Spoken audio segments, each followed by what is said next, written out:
Alright, let's take a look at a few basic settings of your blog. I want to cover a few things to make sure that you've got your blog set up the way you want it to be set up.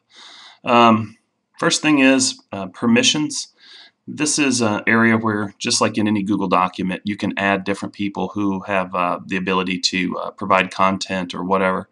You can see here I've got myself twice, once for a private account, once for a Richland 2 account. Added myself as an admin. There are two levels of access. You have admin and you have author.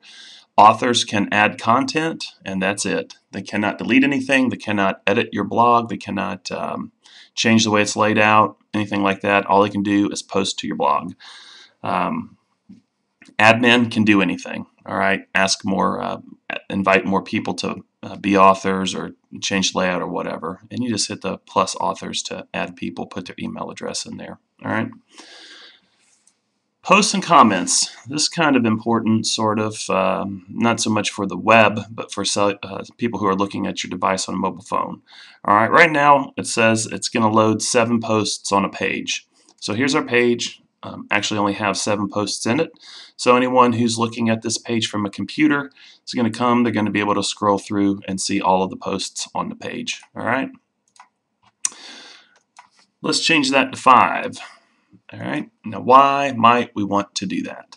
Well, people who are viewing the blog from a cellular phone, particularly people who might not have 4G, if you have that set to a high number, 7, higher than 7, whatever, it just takes a little bit longer for your pages to load, particularly if there are a lot of pictures.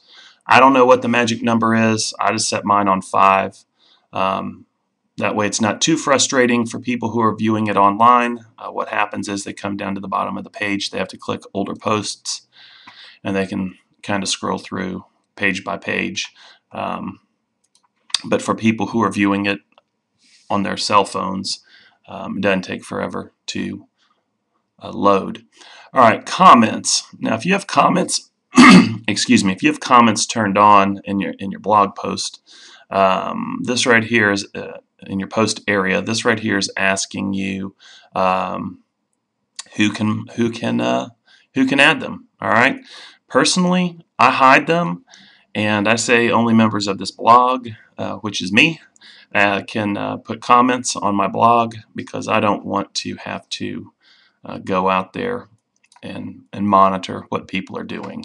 If I was setting up a blog, a personal blog outside of the world of work, you might want to do something different, but make sure you've got that set correctly. Another thing you want to check on, I guess Google default here, the time zone is Pacific time. So if your posts show the time where when you make them, it will be incorrect unless you set it to where we are on the East Coast. All right, you can also change the way dates appear, times appear, that kind of thing. So let's save that. Mobile and email.